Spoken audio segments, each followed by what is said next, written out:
That asthma triggers are everywhere, from dust mites, pet dander, and pollen, to smog and smoke. An asthma attack can strike anywhere, anytime. Be prepared with quick-acting Primatene Mist, clinically proven to open airways quickly. It's the #1 FDA-approved asthma inhaler available over the counter. Primatene Mist. Breathe easy again. Use as directed. Sponsored by Armstrong Pharmaceuticals.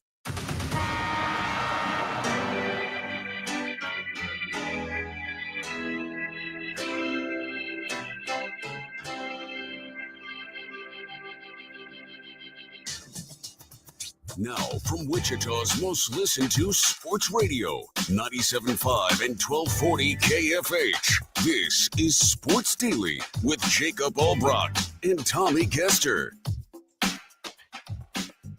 Well, hey there, everybody. How are you? Happy Tuesday to you here on Sports Daily. Jacob Albrock, Tommy Caster, back after a while away for the two of us. A shorter trip for Tommy, but the two of us haven't been here together for a little more than a week, and we are excited to be back here after a couple adventures. You might notice my nice tan there, Tommy, as I've been on an island for a little while with the family. Nice to get away. Good to be back, though, taking your calls at 869-1240.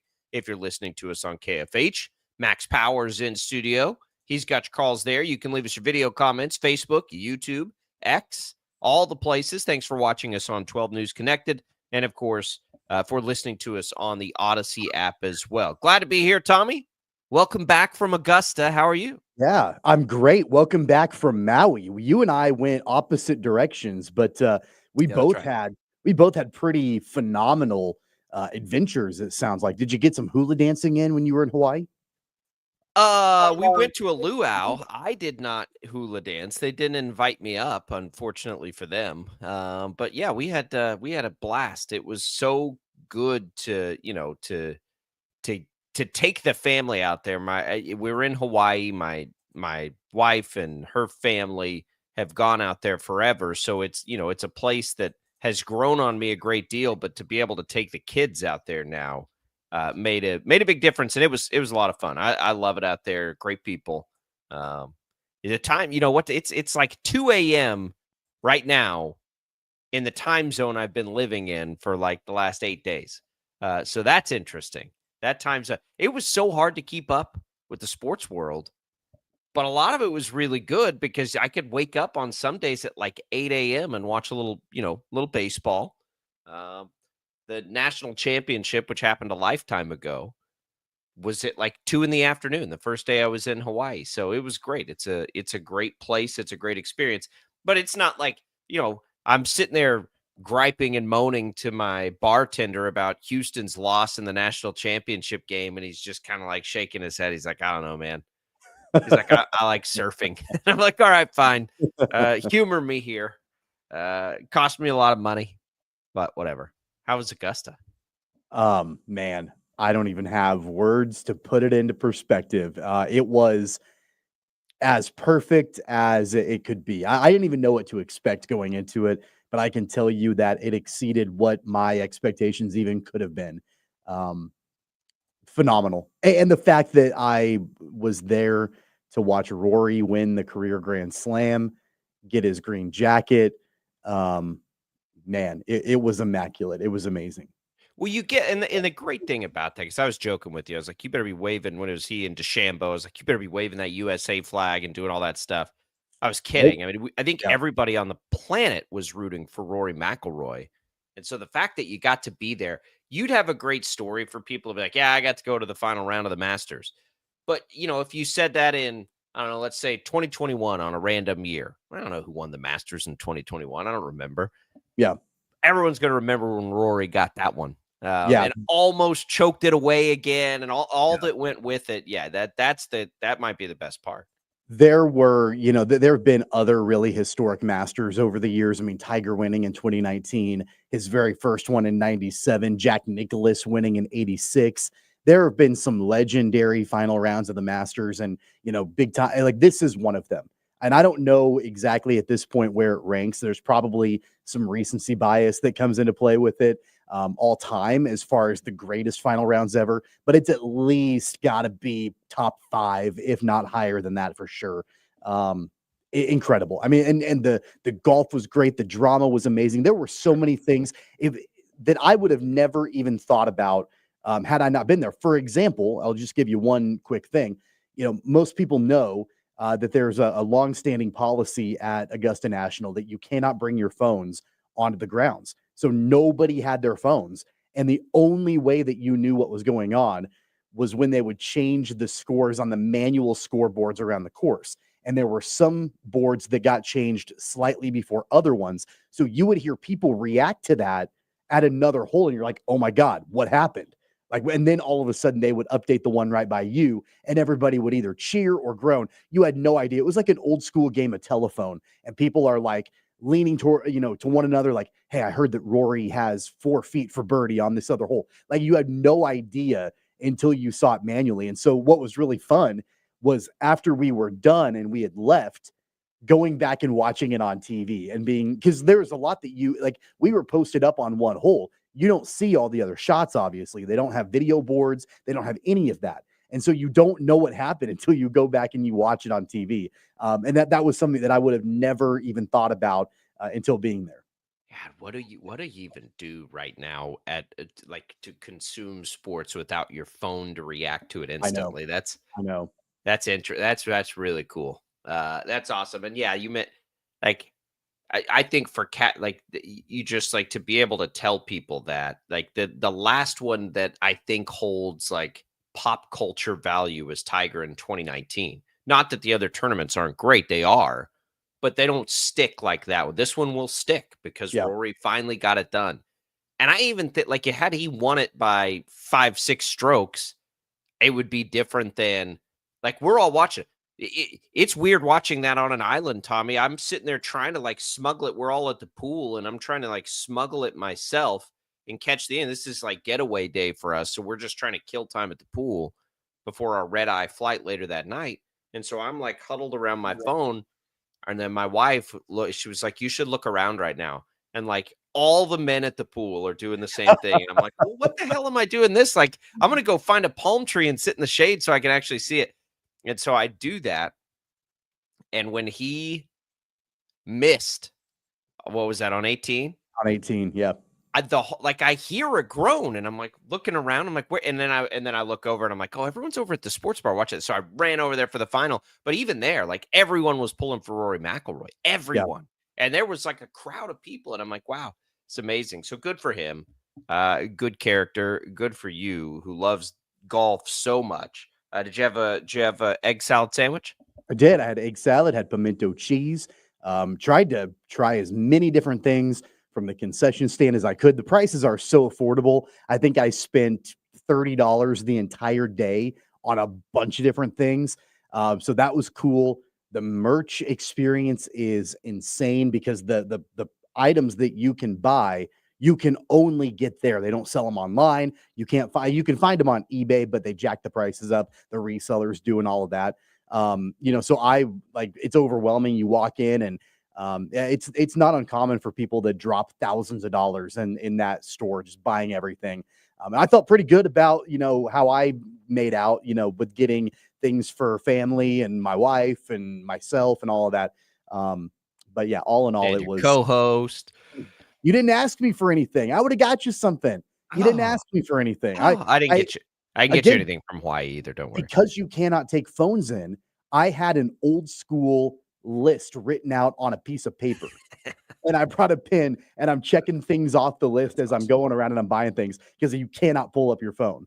That's awesome. I forgot to get you a necklace or something too. Yeah, so don't worry. No sweat. We have so much to catch up on. Like it's crazy. Like I can't believe that the national championship game was a lifetime ago. We have that. We have Royals baseball to get caught up on. This Tennessee quarterback situation is wild. So we'll get to it all today. Your commentary, welcome as well. It's All Brock and Caster back after a long way away. We'll be right back right after this.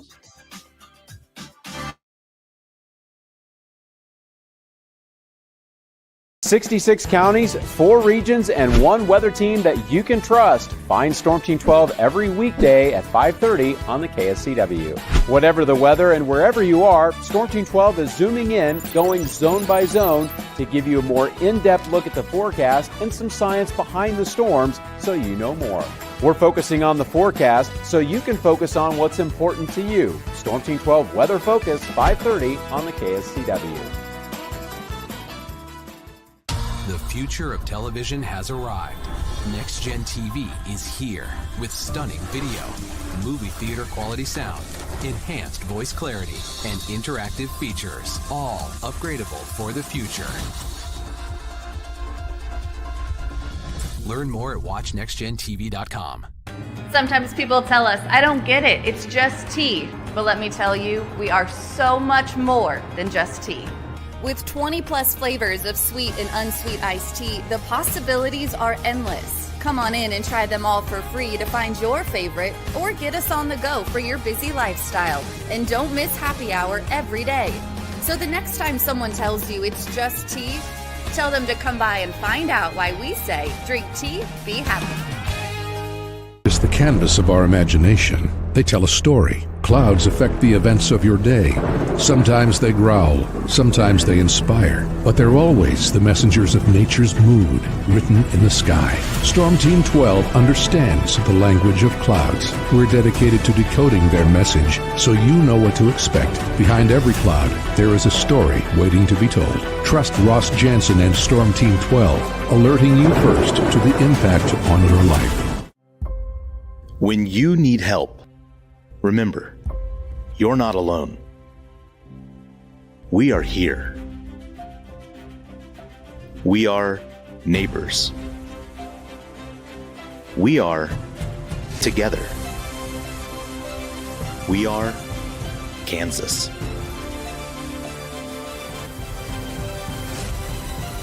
We are 12 News. They say, what is GMFB Overtime? It's Peter, Jamie, Kyle, and Akbar breaking down the NFL 5 days a week. It's okay to be excited. It's this, that, and a whole lot of... Oh! It's football for everyone. Weekdays at 10 a.m. on KSCW.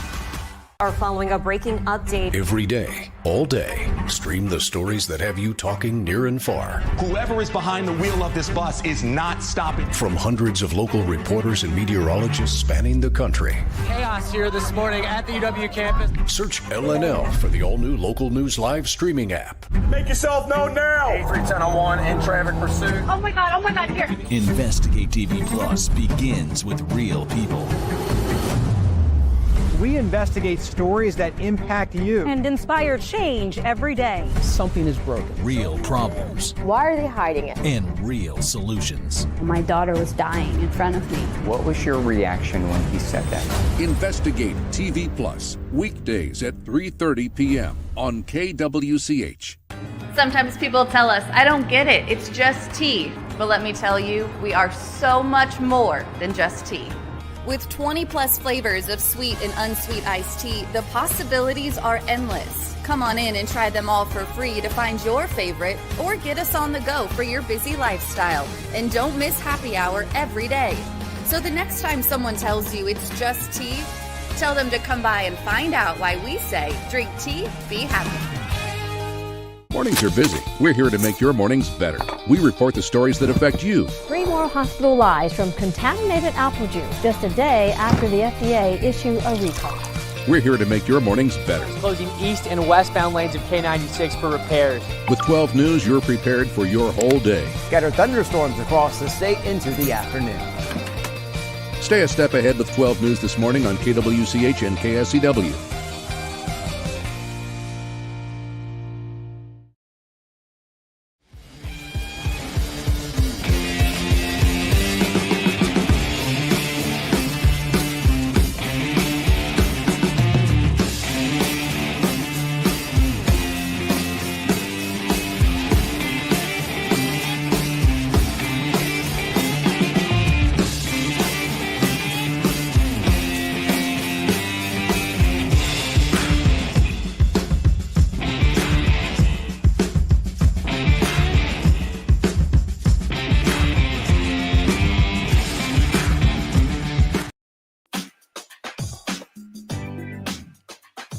Welcome back, everybody.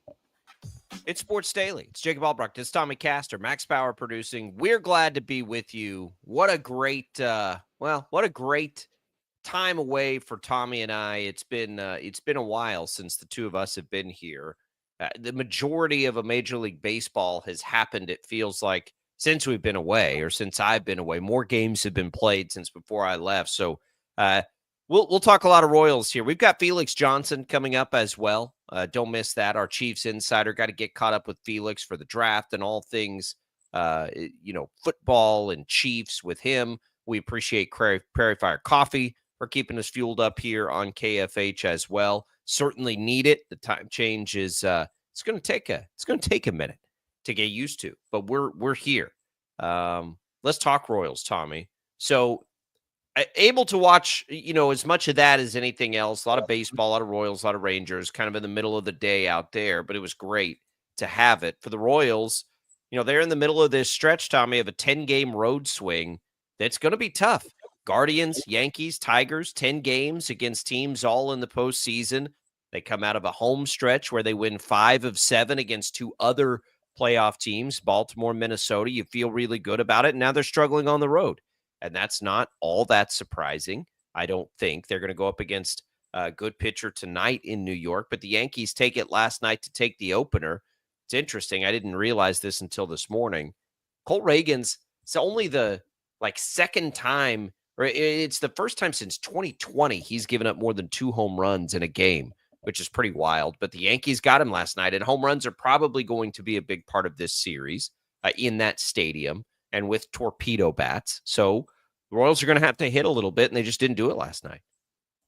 Yeah, you're right. I mean, you going back to what you had mentioned before about their struggles on the road. Brandon and I talked about it late last week as they were getting ready to kick off the road trip and what the expectation should be for them. And, and we actually talked to Jalen Thompson about this too on Friday, our Royals Insider, about what the expectation should be, and them, being able to, if they can get out of this 10-game stretch on the road at 500, you feel pretty good about that. Now they're going to have some work to do to be able to get back to 500 because they dropped 2 of 3 to the Guardians and they lost last night. So you're going to have to make up, some ground here if you want to get back to 500. But they've got an opportunity, with Lugo on the mound, being able to do that and get this going through the rest of the rotation. And, ultimately, once they get done with New York, going to Detroit. But I think the big concern is the offense and how do they get runs? How do they get, production going where they're not leaving runners on base, where they're actually able to, convert those runners on base to runs scored. I think that's been a major challenge. And, honestly, even though we've seen those offensive struggles really come to a head on this road trip, even going back to the last homestand, it was inconsistent at best offensively. So that's a major factor, I think, as we're continuing to work our way into the season, where they're going to, I think, have some decisions that they need to make offensively. That's the struggle of the team so far. It makes me, we got a pretty good sample size here now that we've, when you get almost 20 games into a season. Like I think it's not too early to start looking for trends. And this team was a streaky offensive team a year ago. It may be a streaky offensive team again. And I think that part of that it kind of gets you a little nervous because the starting pitching's probably, and we've talked about this a billion times, probably not going to reach the level it reached a year ago. I think that expectation is too much to ask. And that's not based on this year's guys. It's based on last year's. You just don't get that very often in baseball. So how do you now battle through a streaky offense?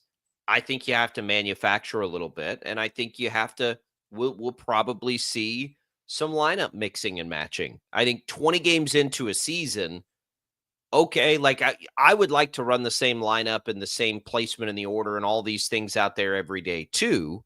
I think baseball is a little simpler that way, but maybe there is something to like moving some guys around, mixing it up a little bit, trying some guys in different spots, doing a little bit of that to help this team. Even though we all love those 4 guys together at the top, I don't know if you mess with that, but you do something because they are. I mean, you're looking right now and you're as bad as any offense so far in the American League. Like they've got to do something to get that turned around. Yeah, I don't think that it's necessarily tinkering with the top of the lineup, but I think you've got to really evaluate if you are Matt Quatrero and even JJ Piccolo. I think you've got to evaluate the lower half of that lineup and not even about moving players around. It's like whether or not some of these guys even play. MJ Melendez is unplayable right now. He just is. I mean, his batting average is under 100. Hunter Renfroe is basically unplayable right now. We talked about those two guys so much in the offseason. His batting average is barely over 100. They're not the only two, but they're the two most glaring. Michael Massey has not had a good start to the season, at least offensively. Even at the very top of the lineup, Jonathan Indy is getting on base, which is good, but he doesn't have a very high average necessarily. But, I think you can live with that because he is getting on base. But really it's Renfroe and it's absolutely Melendez. And this goes back to, all the discussions that we had during the offseason and throughout spring training. I was surprised, and I think you probably were too. I don't know if I remember your take on it, that they didn't make any moves to strengthen and bolster that outfield. And fortunately, Kyle Isbell is playing better this year, at least to start the season offensively. So that's good. You don't have all three of your starting outfielders, being down in the basement, but it's not good at the corner outfield spots. And it wasn't last year either. And that's why it was so surprising that the Royals made no moves and really, didn't really do anything to try to make that outfield better, at least offensively. Kevin Biggio and Drew Waters get the start last night, which tells you they're ready to do something now. It's an interesting concept because India, you're right, after the blistering start has gone pretty cold. Massive, but I think there are a couple of things. Michael Garcia has been pretty good. They're playing him every day in different spots. Freddie Fermin bailed them out a little bit at times offensively, I think, last year. Maybe it's time to find spots for him. Salvi has not been off to a great start this year, which he can be streaky like that anyway. So this team was this streaky last year. And then all of a sudden, Melendez and Renfroe both got it going at the same time, sort of, and the offense became incredibly dynamic. So there is a waiting game probably involved here. It's just, can they pitch through it to the level they pitched through it last year? That's a good question that I don't know that we know the answer to. Bullpen's certainly better. Bullpen's much better than it was a year ago, and that'll help. They're 8-9. You go through that kind of offense, you're 8-9.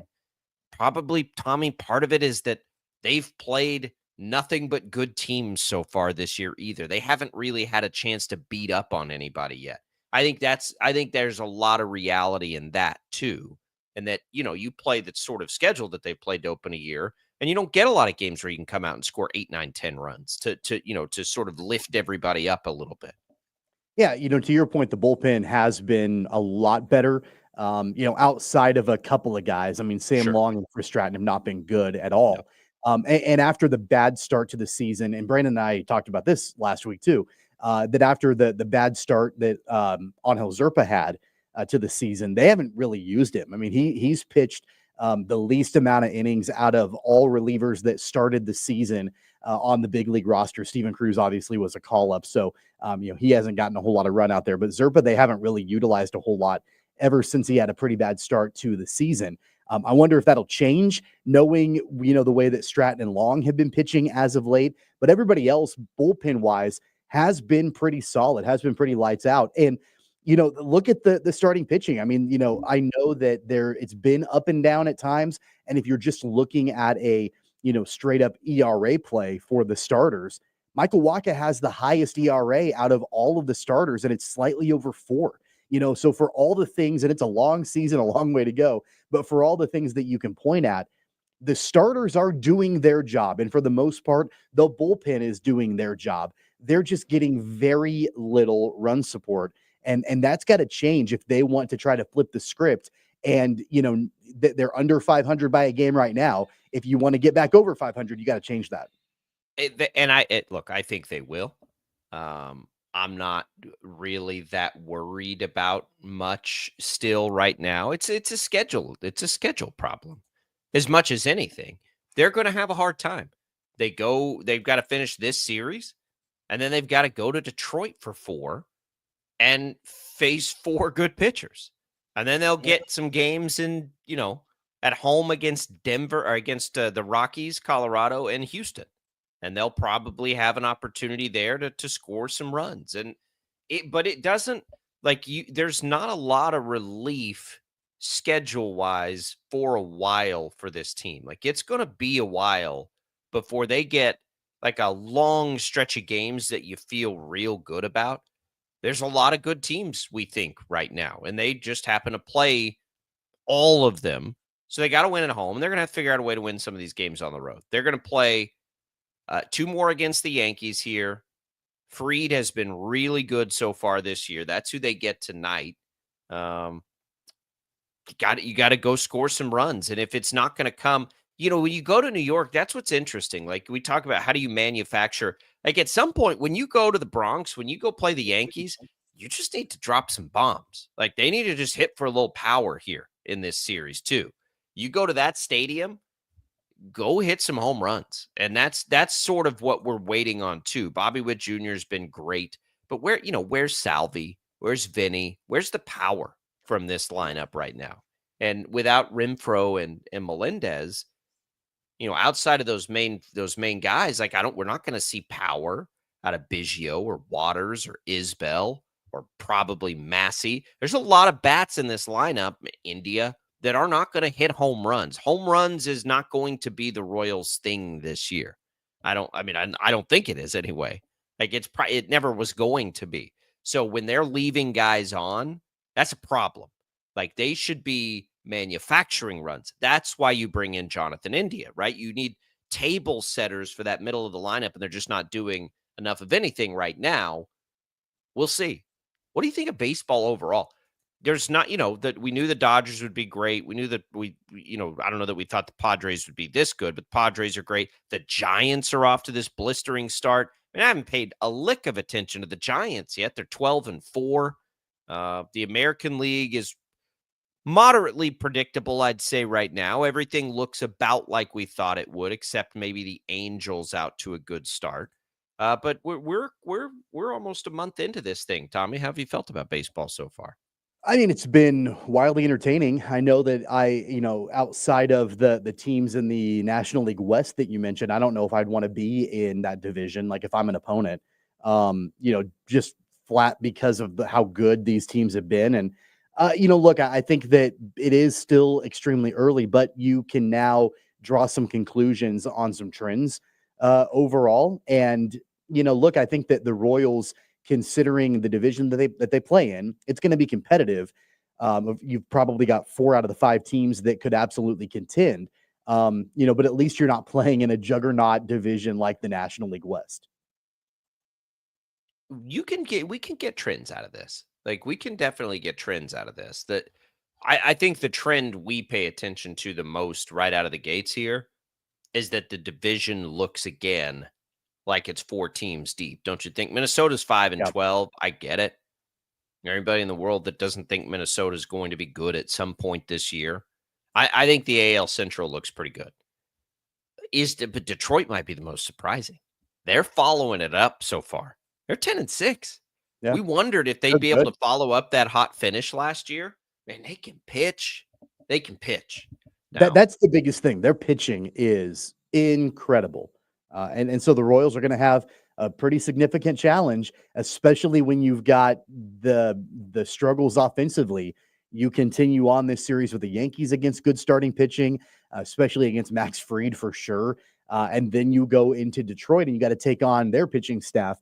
It's absolutely a challenge. I'd feel a whole lot more comfortable with it if the Royals were trending upwards offensively and not the other way around. It's crazy about them is they're hitting. Like, outside of these Yankees that the Royals are playing right now, it's the offense right now for Detroit that's been leading the way. So I don't know if that's going to continue, as I just played a game with myself. Like, if I look at their lineup, how many of these dudes do I know? I know more than I thought I did, but it's still like it's not a who's who in Major League Baseball. But the Royals have got to get it figured out. It's so funny that this is so similar. They're not record-wise off to the blistering start, certainly that they were a year ago, but we're having a lot of the same conversations that we had a year ago. Streaky offense, too many spots in the lineup are producing nothing for them. Starting pitching has been good. I got to tell you, though, if we're talking Royals and we're talking overall, outlooks and things like that, I am really pleased with the bullpen. And I think over time, it's going to help the Royals win a lot of games this year. You just have to turn it into now, how does a good bullpen game allow the offense to come back in a game late? Last night, you got an inning and a third out of Schreiber and Lynch. Clean, right? Like now you've got to be able to start flipping that around on the opposition a little bit. And while your bullpen is keeping you in a game, not just holding a lead, but keeping you in a game, get a little late offense. The Royals blew a lot of opportunities again last night. I had it on. I was listening through. They only had 2 hits in the game, but I was watching it on like MLB Network because I was trying to catch up on work last night. And it was not the Royals broadcast that was on. And they were just almost laughing they were like, oh my God, another pop fly and another wasted opportunity. It was like an infield fly, like another wasted opportunity for this offense. My goodness. Like just not like you could hear it from the other side, right? Like it was interesting to hear that. They're just like, they just can't get anything converted right now. And that's the thing. Like they had opportunities even last night as Lugo's battling and the bullpen keeps you in it, they just can't get over that hump offensively to string it together. But I think it's coming. But it's visible right now. I sure hope so. I mean, the only way that a bullpen can help you win games, regardless of how strong they are, you've got to get the run support. You've got to give them a lead to be able to hold. And that's been the challenge up to this point. So, I don't know. And this is probably a larger discussion, a larger conversation as the days go on. Does MJ Melendez, do they need to move him? Like, do they need to find a way to maybe send him down to Omaha for a little bit, get his swing right? I've seen some comparisons of back in 2014, the Royals actually sent Mike Moustakas down to Omaha for a period of time early in the season when he was really struggling offensively. He was in Omaha for a while. They called him back up, and he was an integral part of the back-to-back World Series runs that the Royals had back then. Could the same be said for MJ Melendez? Maybe. I don't know. I mean, I think that you've got the big question is, who do you have to replace him? And, what do you want to do while he's gone? But as far as him being, a consistent player right now, it's not there. I mean, if you want to, let's talk about his slash line real quick. I mean, he's got a slash line currently of 077, 182, 103 for an OPS of 284. You can't get much worse than that for a starting outfielder in Major League Baseball. I think you've got to make a move. You really can't. I mean, you can't get much worse. You can just sort of wait it out because that's what they did last year and it worked. I mean, that's kind of it, right? Here's a bold prediction for you. We're getting the CAGS show this year, and it may be sooner than later. How about that? We might get into that a little bit as we get Kansas Sports Hall of Fame class is out. There's all kinds of stuff for us to get caught up on. I want to go portaling with Tommy, catch me up on what I've missed there. That's something I haven't been able to keep up with. We'll have more next on Sports Daily.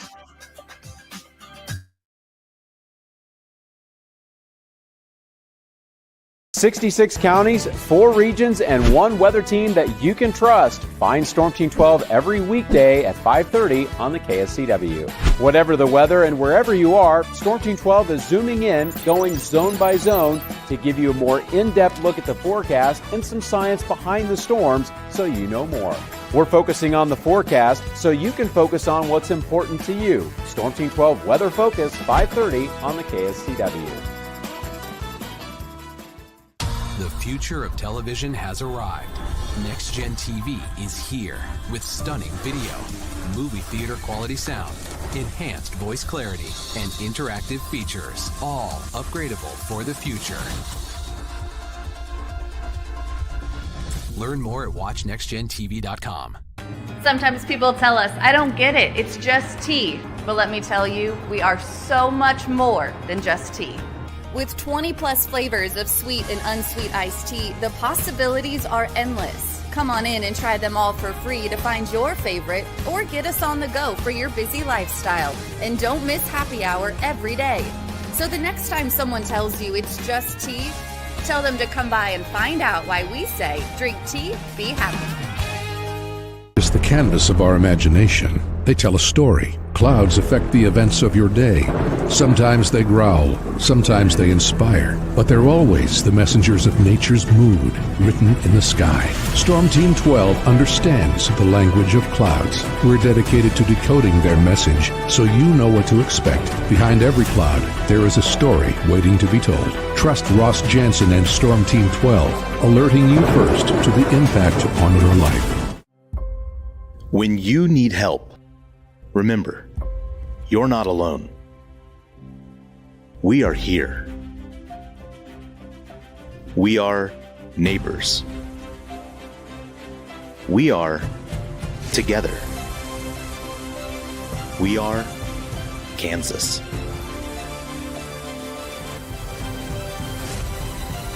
We are 12 News. They say, what is GMFB overtime?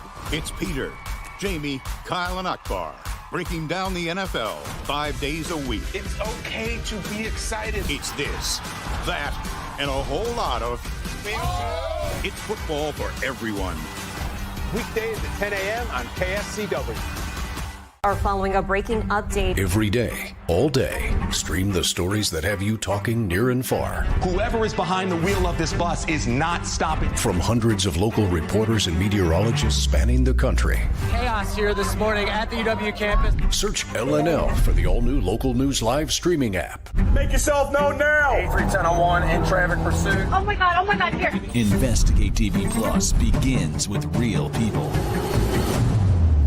We investigate stories that impact you and inspire change every day. Something is broken. Real problems. Why are they hiding it? And real solutions. My daughter was dying in front of me. What was your reaction when he said that? Investigate TV Plus, weekdays at 3:30 p.m. on KWCH. Sometimes people tell us, I don't get it, it's just tea. But let me tell you, we are so much more than just tea. With 20 plus flavors of sweet and unsweet iced tea, the possibilities are endless. Come on in and try them all for free to find your favorite or get us on the go for your busy lifestyle. And don't miss happy hour every day. So the next time someone tells you it's just tea, tell them to come by and find out why we say drink tea, be happy. Mornings are busy. We're here to make your mornings better. We report the stories that affect you. 3 more hospital lies from contaminated apple juice just a day after the FDA issue a recall. We're here to make your mornings better. Closing east and westbound lanes of K96 for repairs. With 12 News, you're prepared for your whole day. Scattered thunderstorms across the state into the afternoon. Stay a step ahead with 12 News this morning on KWCH and KSCW.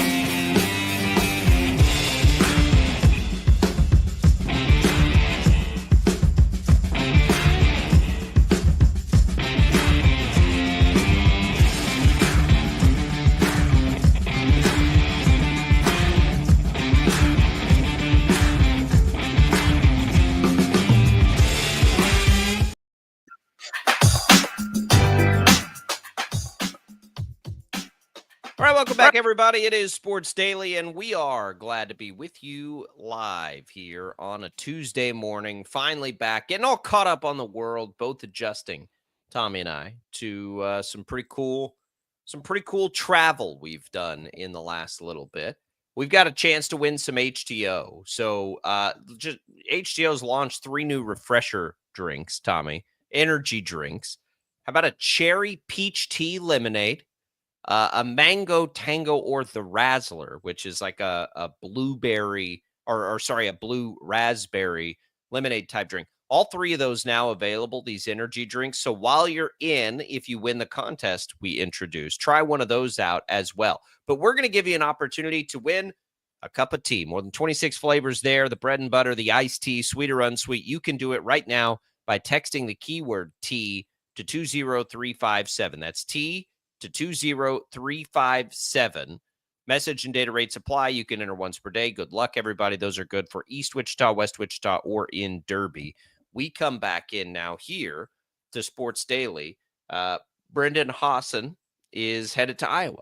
So K-State loses one.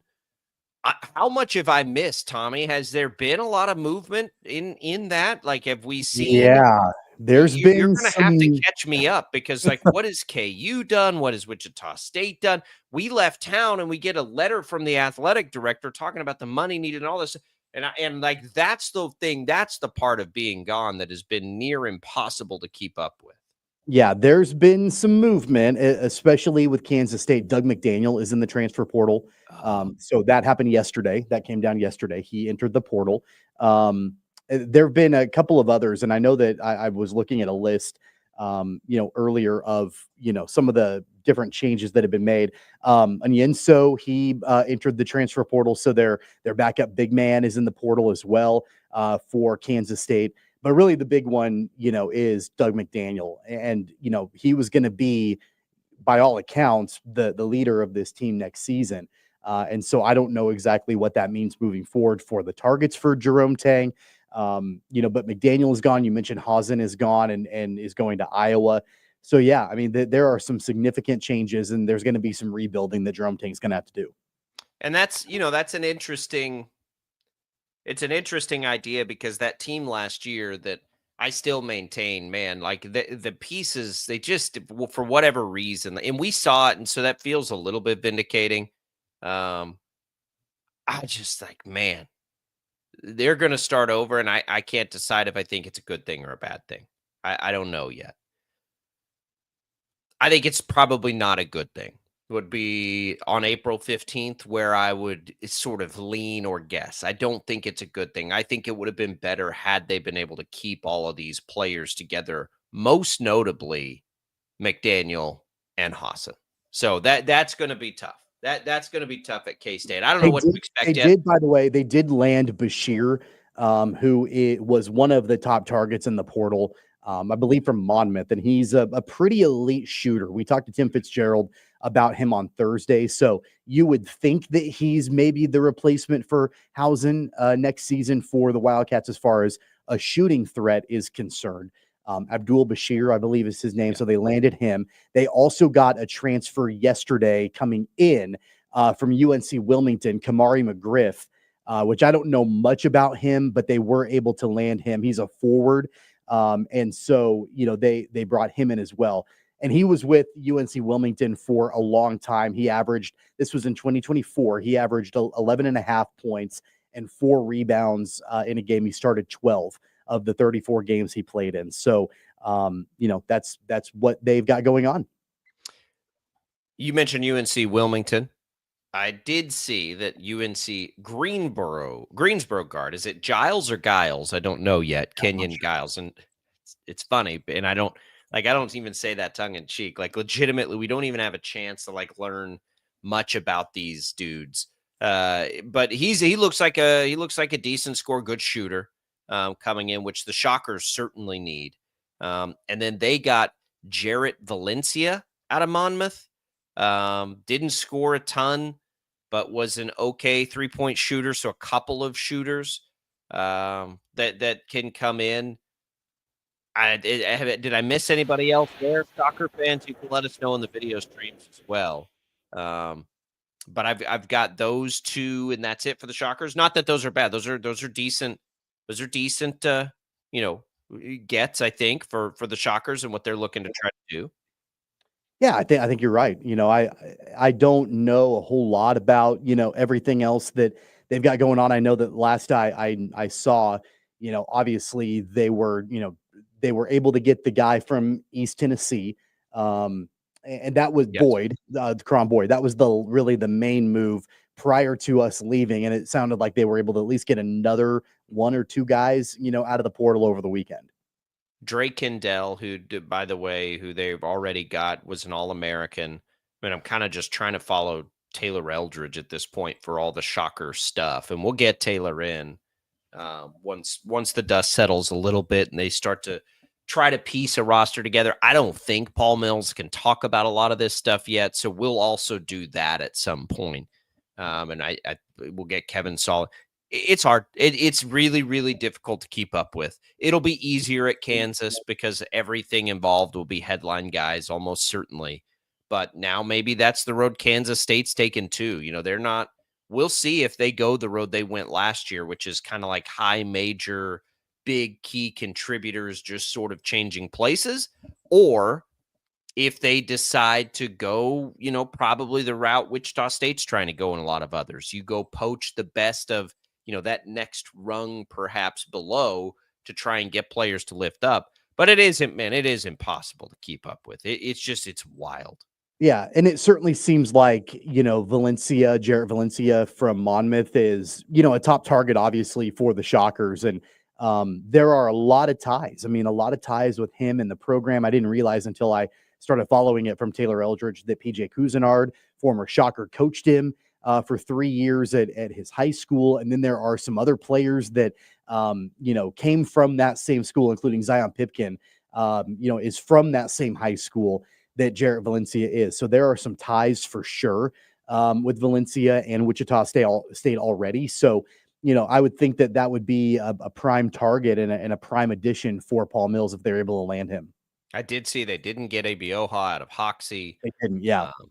I did see he ended that up going to West Virginia. So that, he's, one of the main acquisitions. There's a new head coach for the Mountaineers since Darren DeVries left. It's the North Texas coach that's now at West Virginia. And he was one of the first guys that, the Ross Hodge, I believe is his name, was able to land there. And so Obioha did not end up at Wichita State.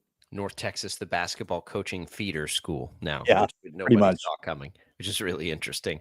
Not disappointed to see that coach leave the league, if we're being honest. And then I saw Quincy Ballard goes to Mississippi State, joins Chris Jans. That makes a lot of sense and is a pretty cool landing spot for him, even though we hated to see him go. Oh, this just popped into my head we haven't talked about. So as I'm saying that about Ballard, and we wondered if he'd be a high major candidate, and then in places like Kansas, obviously not, because Flory's coming back. What did everybody make of that move? That's one of these like news items. It's been so long since we've been here. Like, what is the vibe there now? Because that sort of changes everything again for KU. Yeah, there were some really interesting comments, and I don't know if you had an opportunity to read. I just saw that he came back, and I was like, "Oh man, there we go." So okay. First off, you were right. So I'll give you your flowers. You were right on that. That your gut told you that he was going to be coming back to Kansas, and I had kind of written him off. I didn't think that he would be coming back. So you were right in that regard. Where I was right was in an interview that Flory gave to our KU insider Shreyas Latta from the Kansas City Star after he decided to come back. I had said that I felt like this was really an issue with the usage of Flory last season. And that was a lot of what Flory said, that, he's not going to come out and say that he was trying to get more money and that sort of thing.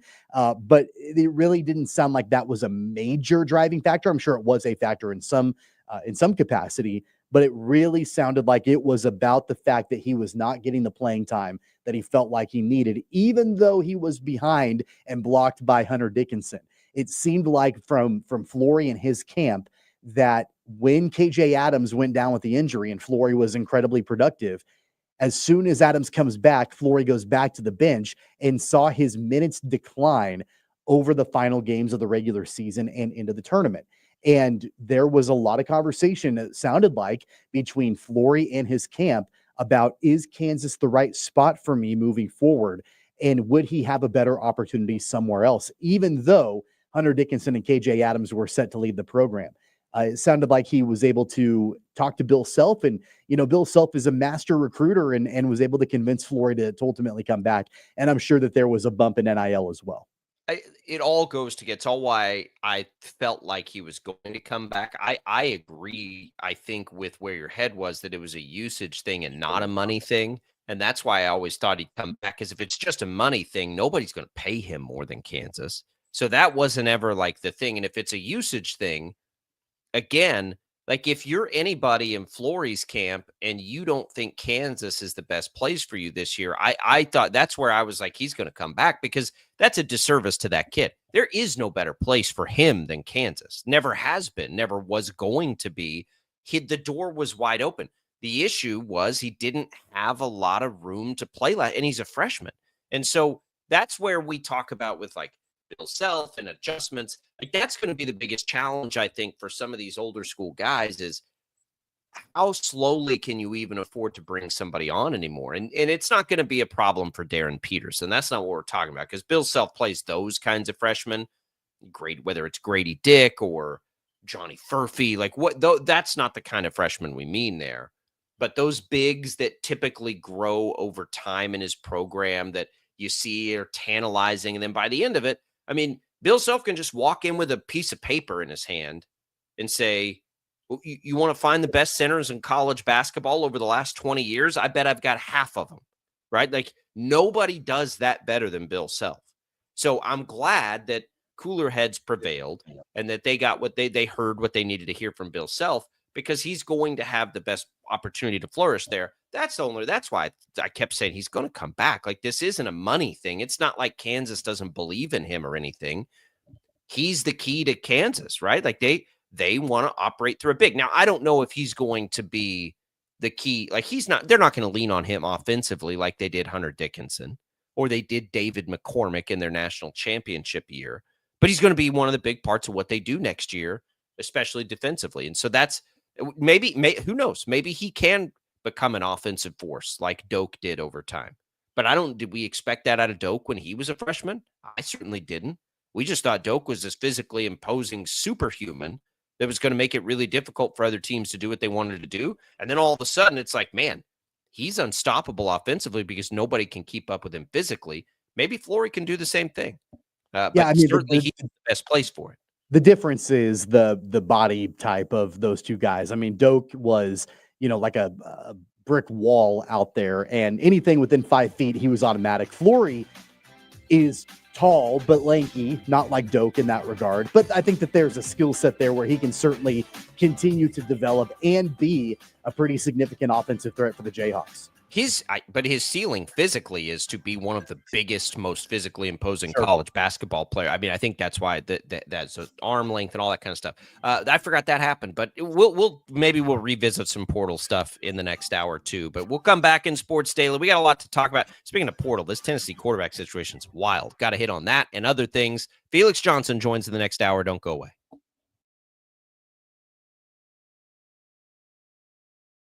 66 counties, 4 regions, and 1 weather team that you can trust. Find Storm Team 12 every weekday at 5:30 on the KSCW. Whatever the weather and wherever you are, Storm Team 12 is zooming in, going zone by zone to give you a more in-depth look at the forecast and some science behind the storms so you know more. We're focusing on the forecast so you can focus on what's important to you. Storm Team 12 Weather Focus, 5:30 on the KSCW. The future of television has arrived.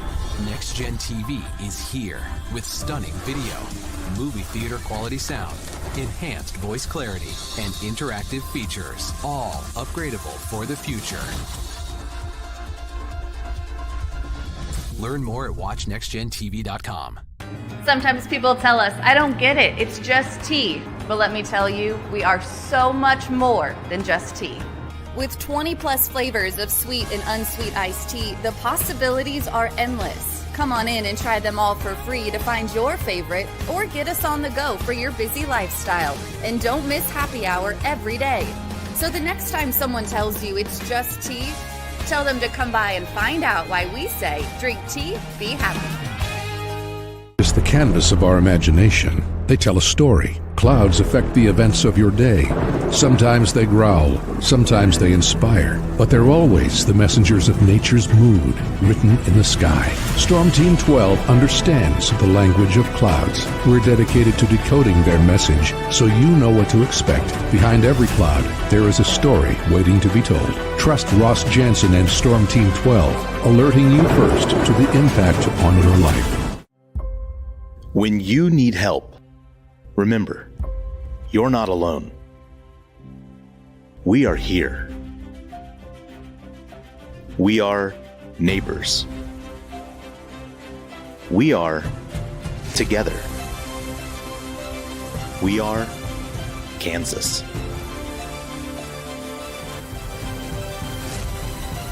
We are 12 News. What is GMFB overtime? It's Peter, Jamie, Kyle, and Akbar breaking down the NFL 5 days a week. It's okay to be excited. It's this, that, and a whole lot of... It's football for everyone. Weekdays at 10 a.m. on KSCW.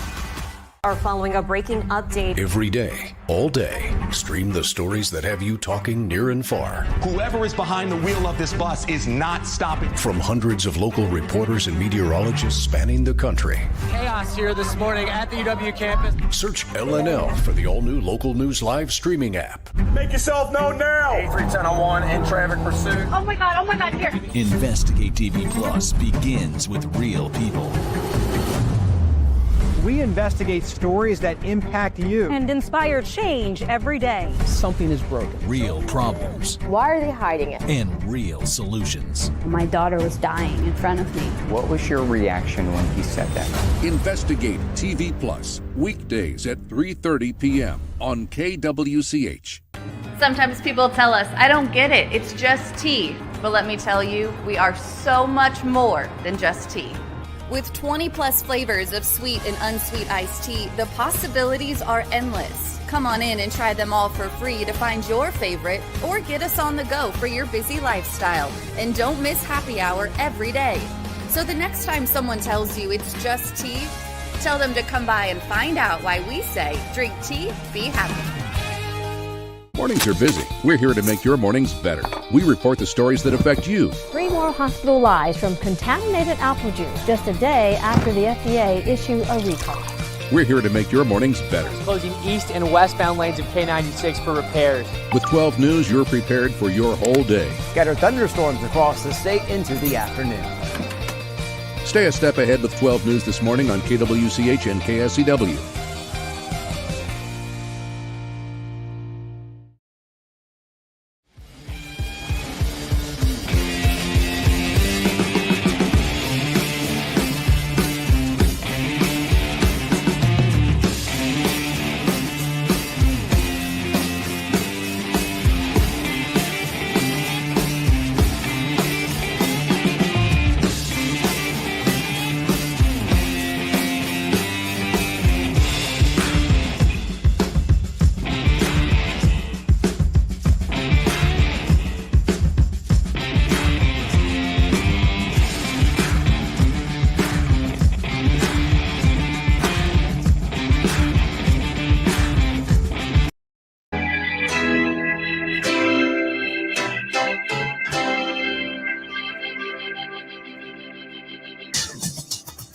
Now, from Wichita's most listened to sports radio, 97.5 and 1240 KFH. This is Sports Daily with Jacob Albrock and Tommy Kester.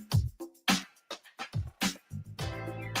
right, welcome back, everybody. It is Sports Daily. We are glad to be here with you on a Tuesday. Jacob Albrock, Tommy Castor, Max Power producing, taking your calls on our KFH hotline at 869-1240. We can take your comments on our video streams, 12 News Connected, Facebook, YouTube, X. Appreciate everybody for hopping on with us here as we find a groove again, or at least we'll go down swinging. It's been a minute since we've been on. We have a lot to catch up on. We'll do it. Felix Johnson, our Chiefs Insider, will join us in the next segment. We have that's it for guests today, but we've got other things to catch up on. We'll catch up on some of the some of the other things happening around the sports world, the big headlines. If you missed anything on the Royals, you can go back and listen on the Odyssey app. Speaking of Shocker baseball tonight on KFH, Wichita State's on the road in Lawrence. They'll face KU. You can tune in right here on KFH, 1 o'clock, Shockers at KU, or download the Odyssey app. At Odyssey app, you can listen to this show. You can listen to the live programming, including that Shocker baseball game, which is, it starts at 6 o'clock. 5:45 coverage begins here on KFH. So a lot of interesting stuff there too. Tommy, Kansas Sports Hall of Fame. Let's touch on that real quick. I wouldn't say it's a huge like headline type year for us, but Bob Lutz is in. Of course, former host here for years on KFH. His work with League 42 has, been transformative for the Wichita community. So that's a really cool thing to see him go into the Kansas Sports Hall of Fame.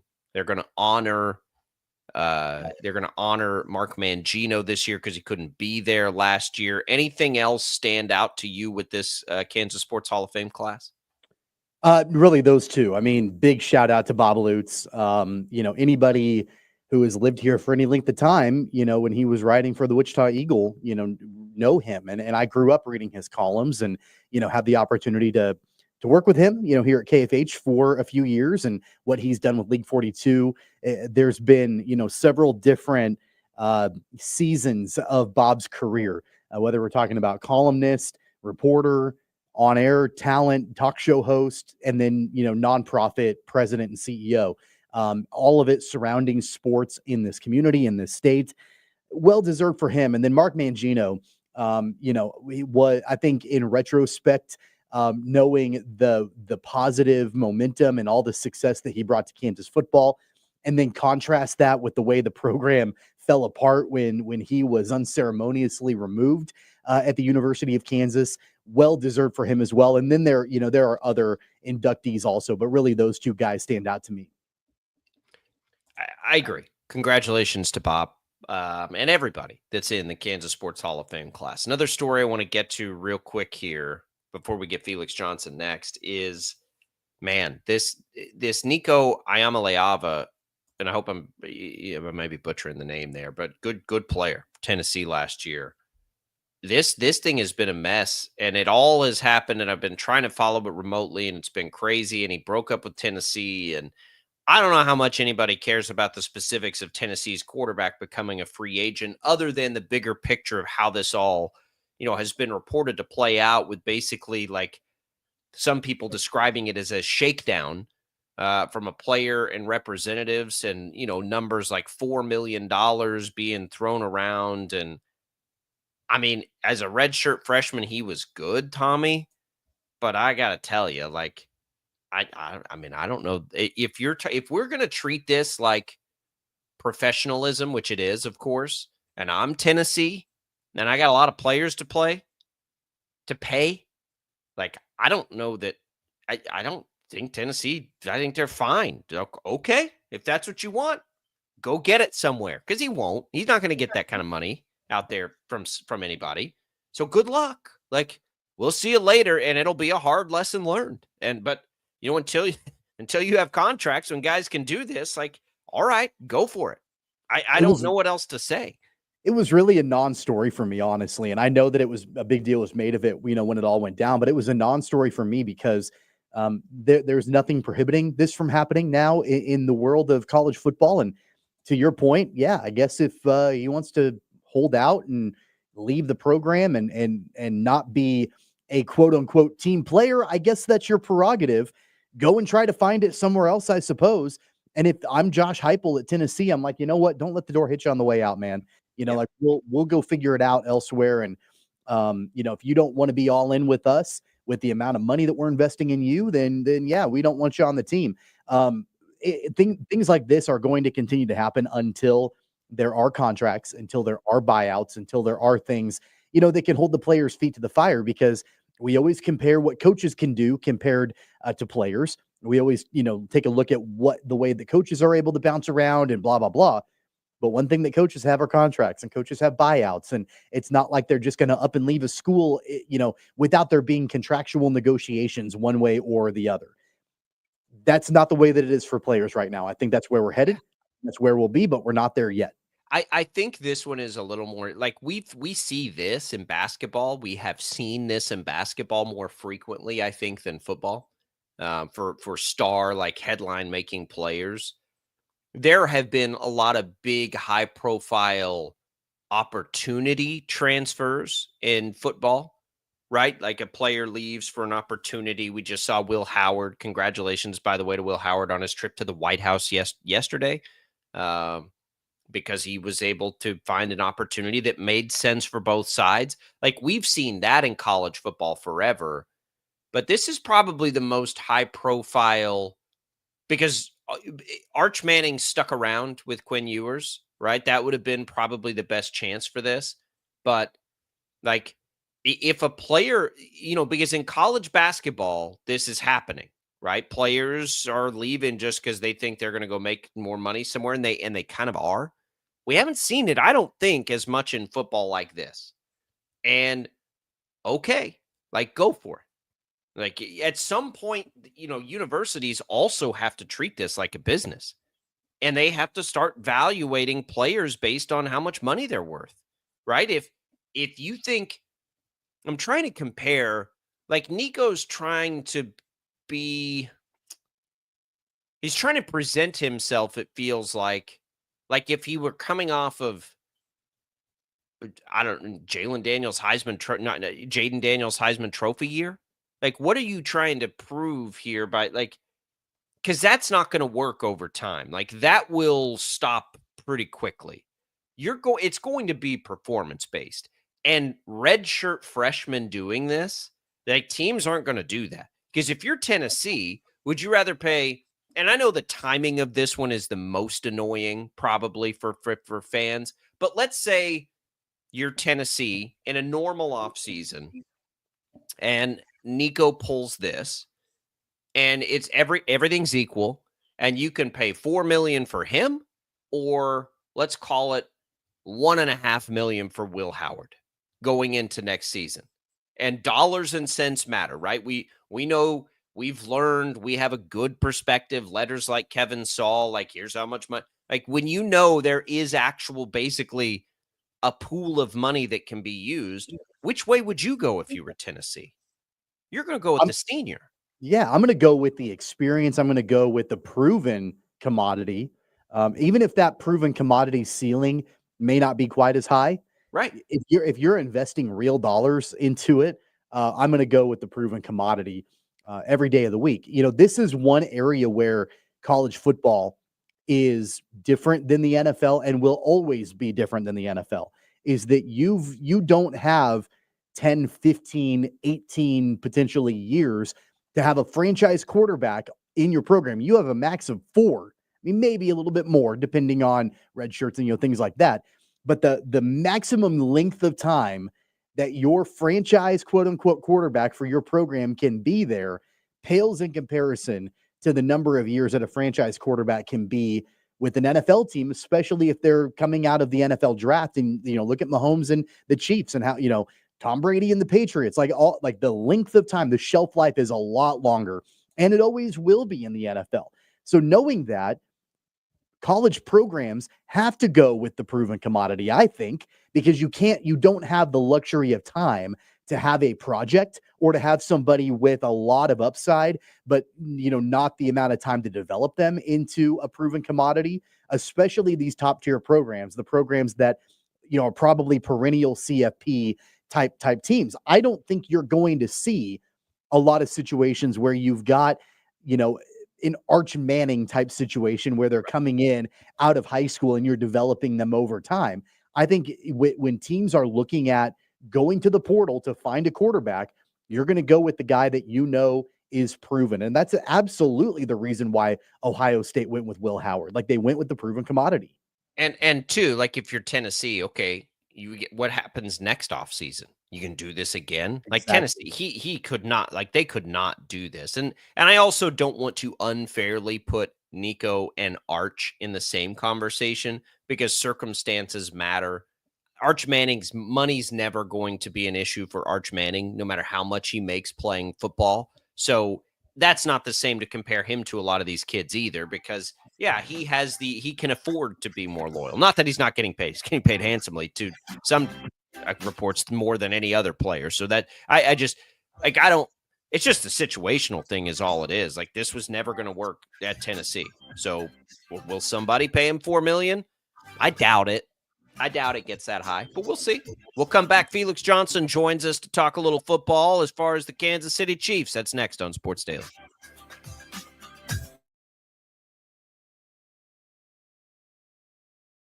66 counties, 4 regions, and 1 weather team that you can trust. Find Storm Team 12 every weekday at 5:30 on the KSCW.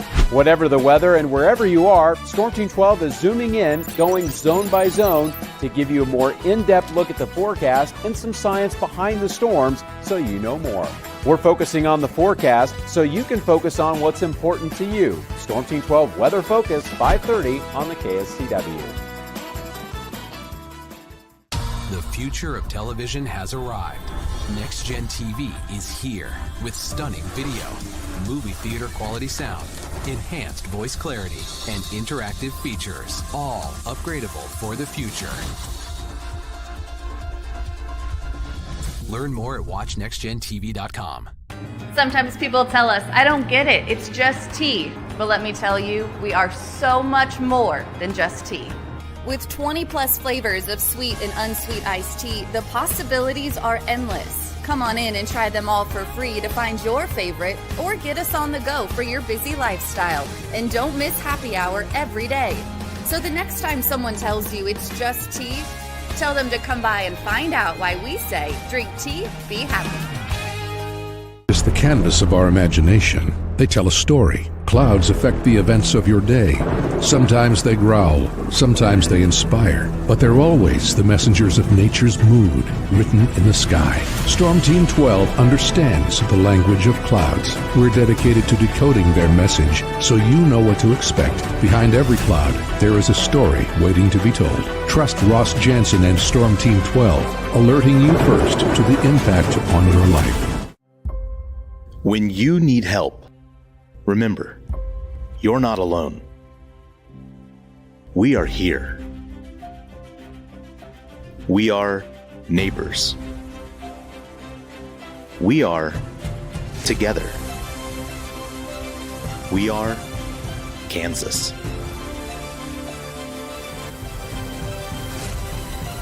We are 12 News. What is GMFB overtime? It's Peter, Jamie, Kyle, and Akbar breaking down the NFL 5 days a week. It's okay to be excited. It's this, that, and a whole lot of... It's football for everyone. Weekdays at 10 a.m. on KSCW. Are following a breaking update. Every day, all day, stream the stories that have you talking near and far. Whoever is behind the wheel of this bus is not stopping. From hundreds of local reporters and meteorologists spanning the country. Chaos here this morning at the UW campus. Search LNL for the all-new Local News Live streaming app. Make yourself known now. 31001 in traffic pursuit. Oh my God, here. Investigate TV Plus begins with real people. We investigate stories that impact you. And inspire change every day. Something is broken. Real problems. Why are they hiding it? And real solutions. My daughter was dying in front of me. What was your reaction when he said that? Investigate TV Plus, weekdays at 3:30 p.m. on KWCH. Sometimes people tell us, I don't get it, it's just tea. But let me tell you, we are so much more than just tea. With 20 plus flavors of sweet and unsweet iced tea, the possibilities are endless. Come on in and try them all for free to find your favorite, or get us on the go for your busy lifestyle. And don't miss happy hour every day. So the next time someone tells you it's just tea, tell them to come by and find out why we say, drink tea, be happy. Mornings are busy. We're here to make your mornings better. We report the stories that affect you. 3 more hospital lies from contaminated apple juice just a day after the FDA issued a recall. We're here to make your mornings better. Closing east and westbound lanes of K96 for repairs. With 12 News, you're prepared for your whole day. Scattered thunderstorms across the state into the afternoon. Stay a step ahead with 12 News this morning on KWCH and KSCW.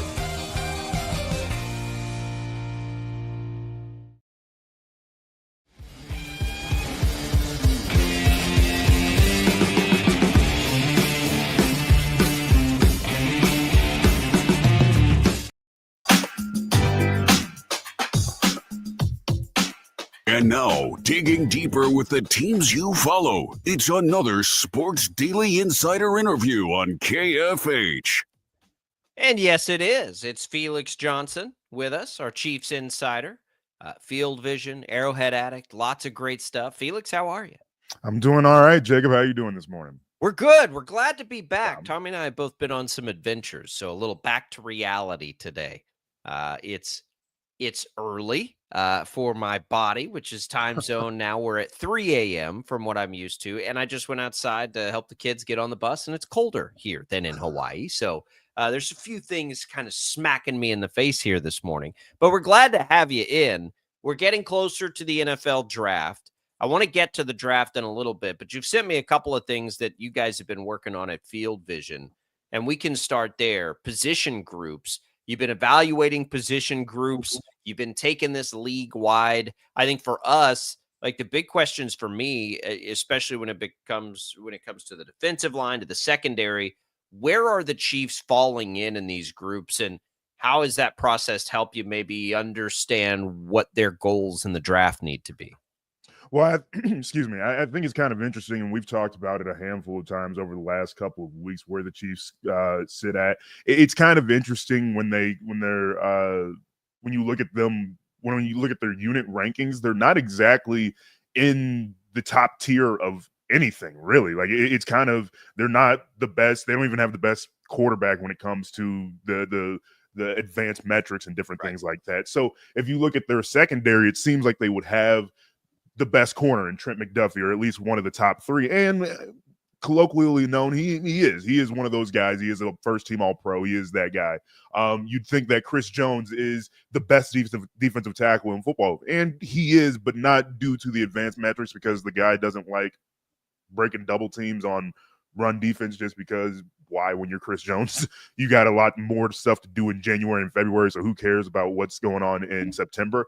So I think it's kind of interesting when you look at different things like that, because the Chiefs are obviously phenomenal in everything, just made it to 3 straight Super Bowls, winning 2 of them, but in each individual spot, they're kind of average when you look at the advanced metrics. Like their secondary is about the 12th or 13th in the league. Their defensive line outside of Chris Jones is pretty decent, but outside of Chris Jones, what do you have? And they're guys relying a lot on what Chris Jones does, sucking up double teams, getting a lot of attention, and then you get your George Karlaftis's, your Charles Omenahu's, your different guys making big plays like that. So the Chiefs overall, their roster seems kind of average, but at the same time, we've seen the proof and the results that no, they're pretty good.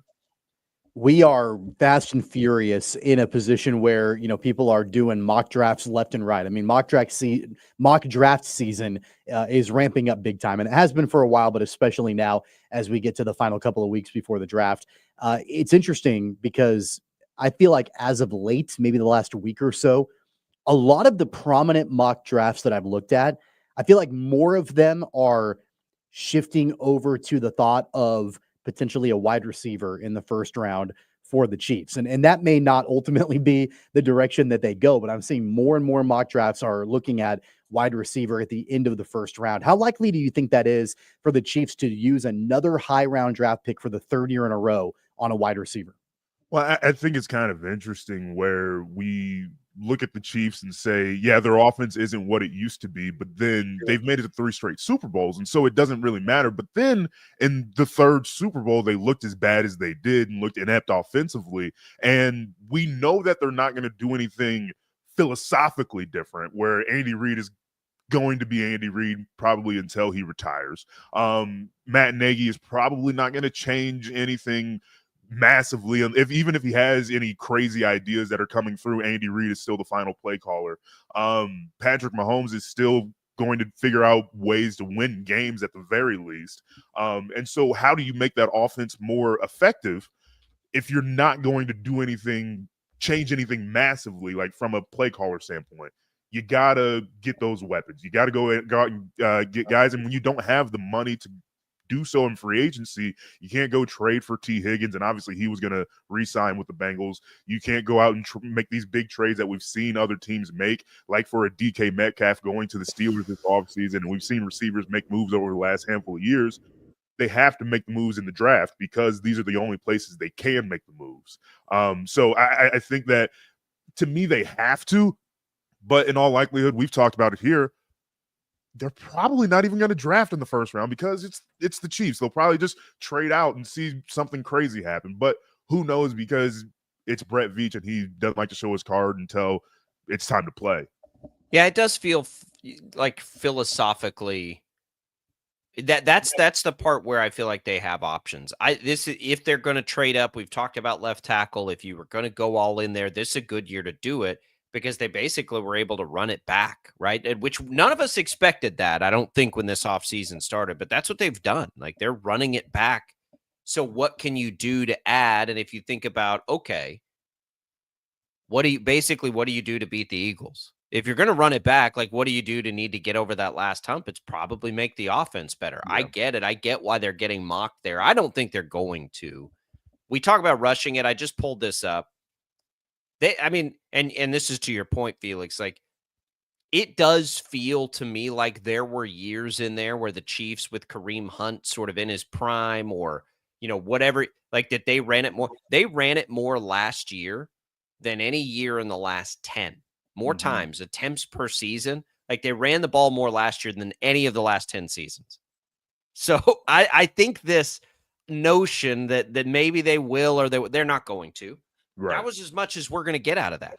So adding a receiver, again, like, I understand why people think that's what they're going to do. I just don't know, like, where does that even fit if you go at a wide receiver right now when you brought back Hollywood Brown, when you brought back Juju Smith-Schuster, and you have Rashee Rice and Xavier Worthy now and Travis Kelce. It just doesn't make a lot of sense to me because you're taking a player in the first round at that position that doesn't really, like, how does that player even help? Unless they get Rashee Rice news in the next 10 days. Yeah.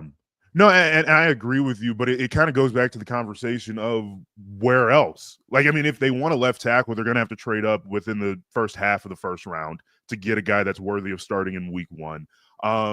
You can hope for a Walter Nolan to fall to you at 31, or some defensive interior, maybe Derek Harmon from Oregon dropping down, an edge rusher. We've talked about that too. So it's about who's going to fall to you in the spots that you need.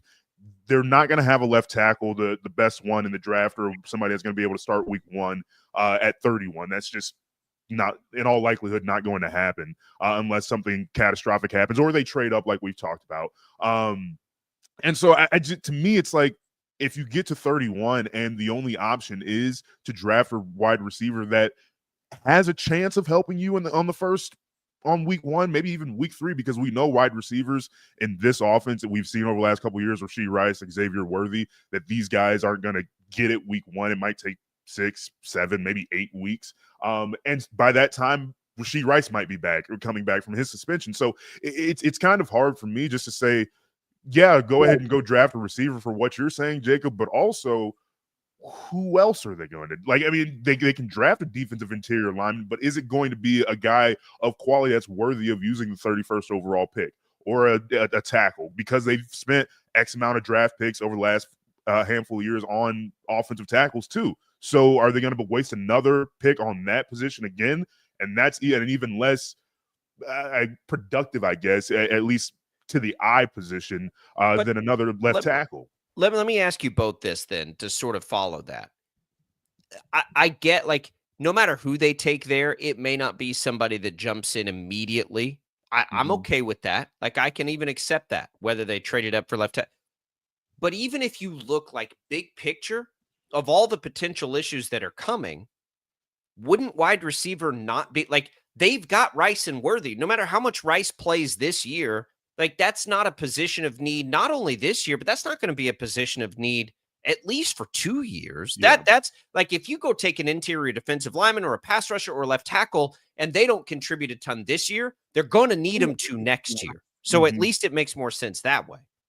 Well, and then the price tag gets driven up on all these players. But if they don't play in, like, I think if a pass rusher doesn't play year 1 and then he's good for 2 years, you end up in like the George Karlaftis situation where he's going to be asking for $100 million in a year or two. So with a defensive end or a defensive or a pass rusher in general, interior or on the edge, you're kind of running into the issue of this guy's going to be worth the second most of anybody on your team. And so that's the problem that you run into. If you have a fleet of receivers, I think you kind of, it's not a problem, but kind of like what the Packers have going on where they have like 5 guys and they need a number 1. I think if the Chiefs had 5 guys, it'd be like, oh, here we go. Let's see where they're at. And so I think that's where the league is kind of heading. And unless you have a Justin Jefferson or a Puka Nacua or somebody like that in your wide receiver room, you kind of have to have a wide receiver by committee unless we have Rashee Rice news in the next 10 days. And so I think that that's why this draft pick is so pivotal, if you will, because of what you're saying, where they can draft defensive line, edge rusher, secondary, or they can go left tackle or wide receiver, and it could point us in the direction of like saying, oh, this is where the Chiefs are looking at, where they're more worried. But in what you're saying, they can win the Super Bowl next year, and they can draft a receiver in the first round, and he could be a bigger piece of winning the Super Bowl this coming year, as opposed to any other pass rusher, edge, whatever the case may be, for a guy coming that may not play for another year or two. So that's where I think the Chiefs are. They're trying to win now. They need contributors now, and the only way to do that would be getting a receiver early. But don't you think, too, and you mentioned George Karlaftis a minute ago, let's just say hypothetically with pick 31, they go edge rusher. Mm-hmm. That's if they do something like that, and there's probably a couple of other examples also. To me, that signals that they're not gonna re-sign George Karlaftis. Like, it's more of a, hey, we need to have even a backup, but we need to have a future plan for once that contract, gets large enough in free agency hits that, we're not going to be able to afford that. We need to have the succession plan, for somebody like a George Karlaftis. And again, there might be, if they go cornerback, that might be the thought process as well. There's probably a strategy in place where they feel like, hey, let's look ahead a little bit because we're not going to be able to keep everybody. They never are. Mm-hmm. Oh yeah, and that absolutely has to play into what they're doing, planning as a franchise. And obviously, we've talked about here, Patrick Mahomes is going to be 30 this year, so there's still a longer runway for this team than just the last 3 years or the next couple. So I think that what you're saying is absolutely right, but right now the window's open now, and you don't know when it slams shut. And with a guy, I mean, obviously this isn't the end all be all, but this is where my brain goes immediately.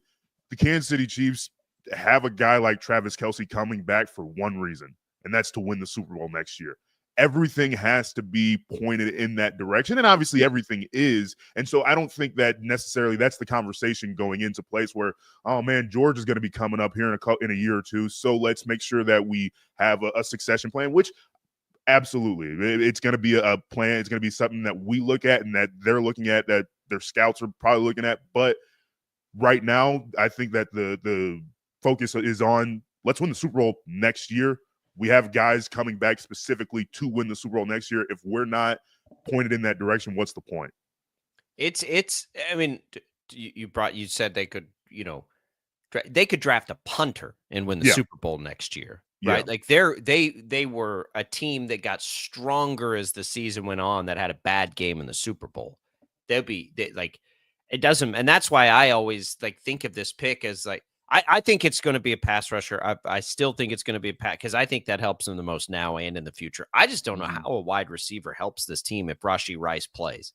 I don't.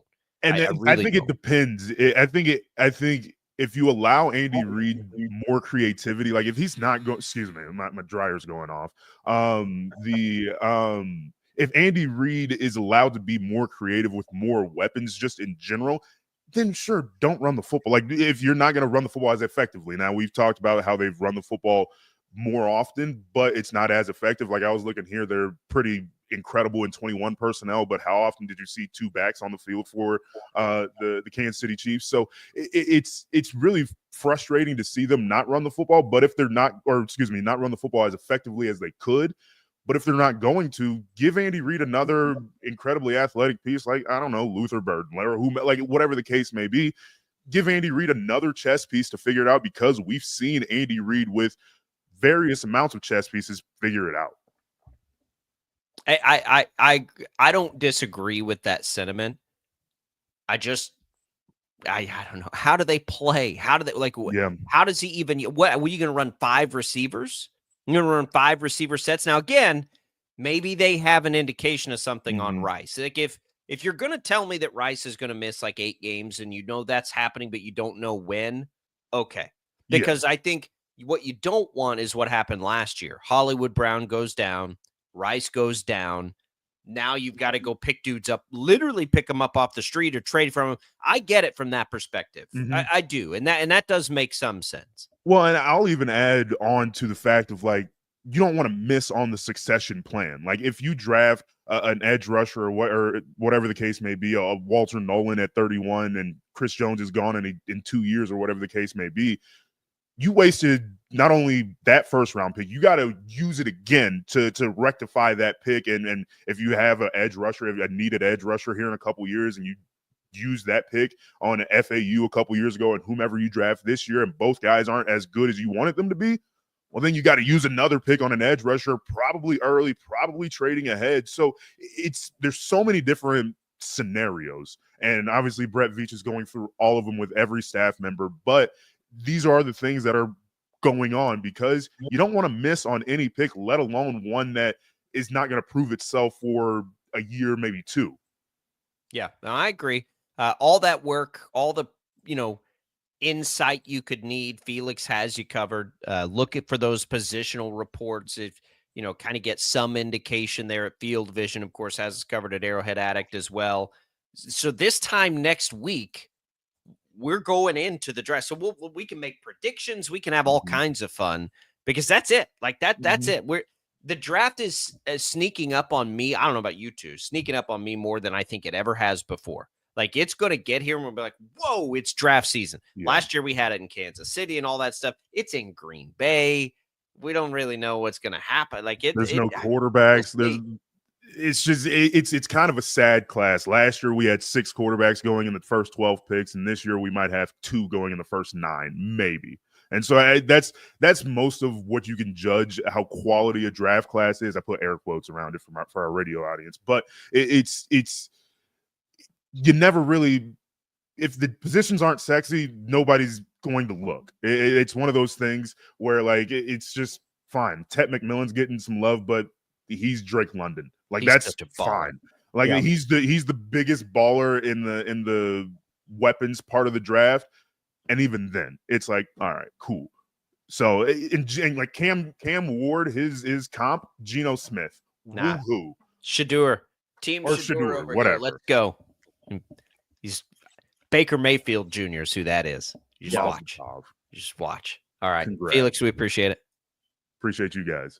There goes Felix Johnson, our Chiefs Insider. If you joined us late, missed any of it, you can go back and listen on the Odyssey app. It's not that I'm not excited about the draft. It's just sneaking up on us. To me, anyway. I don't know if that's a product of the transfer portal. I don't know what it is, but like it is sneaking up on me. I think it's simply because the class is not great. I mean, from top to bottom, there are going to be diamonds in the rough for sure.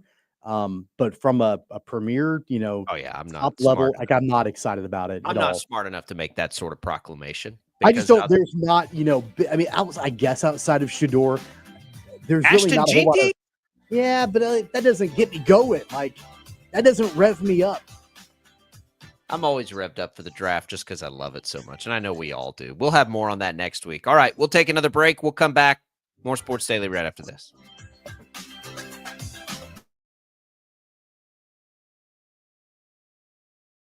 66 counties, 4 regions, and 1 weather team that you can trust. Find Storm Team 12 every weekday at 5:30 on the KSCW. Whatever the weather and wherever you are, Storm Team 12 is zooming in, going zone by zone to give you a more in-depth look at the forecast and some science behind the storms so you know more. We're focusing on the forecast so you can focus on what's important to you. Storm Team 12 Weather Focus, 5:30 on the KSCW. The future of television has arrived. Next Gen TV is here with stunning video, movie theater quality sound, enhanced voice clarity, and interactive features, all upgradable for the future. Learn more at watchnextgentv.com. Sometimes people tell us, I don't get it, it's just tea. But let me tell you, we are so much more than just tea. With 20 plus flavors of sweet and unsweet iced tea, the possibilities are endless. Come on in and try them all for free to find your favorite or get us on the go for your busy lifestyle. And don't miss happy hour every day. So the next time someone tells you it's just tea, tell them to come by and find out why we say, drink tea, be happy. Is the canvas of our imagination. They tell a story. Clouds affect the events of your day. Sometimes they growl, sometimes they inspire, but they're always the messengers of nature's mood written in the sky. Storm Team 12 understands the language of clouds. We're dedicated to decoding their message so you know what to expect. Behind every cloud, there is a story waiting to be told. Trust Ross Jansen and Storm Team 12, alerting you first to the impact on your life. When you need help, remember, you're not alone. We are here. We are neighbors. We are together. We are Kansas.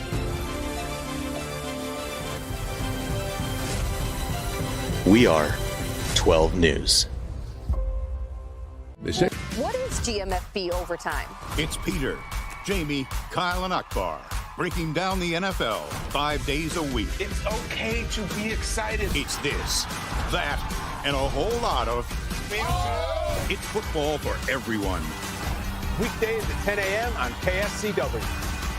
Are following a breaking update. Every day, all day, stream the stories that have you talking near and far. Whoever is behind the wheel of this bus is not stopping. From hundreds of local reporters and meteorologists spanning the country.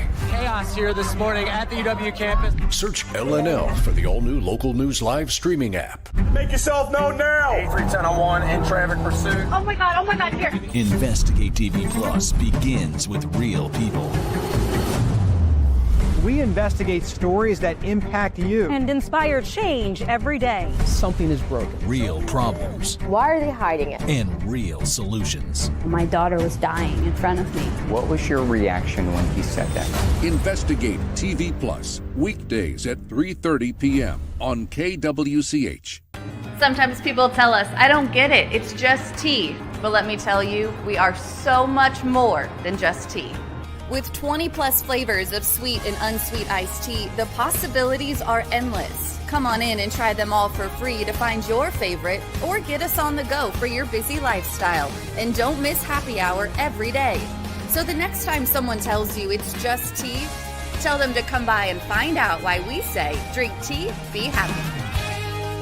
Mornings are busy. We're here to make your mornings better. We report the stories that affect you. 3 more hospitalized from contaminated apple juice just a day after the FDA issued a recall. We're here to make your mornings better. Closing east and westbound lanes of K96 for repairs. With 12 News, you're prepared for your whole day. Scattered thunderstorms across the state into the afternoon. Stay a step ahead with 12 News this morning on KWCH and KSCW.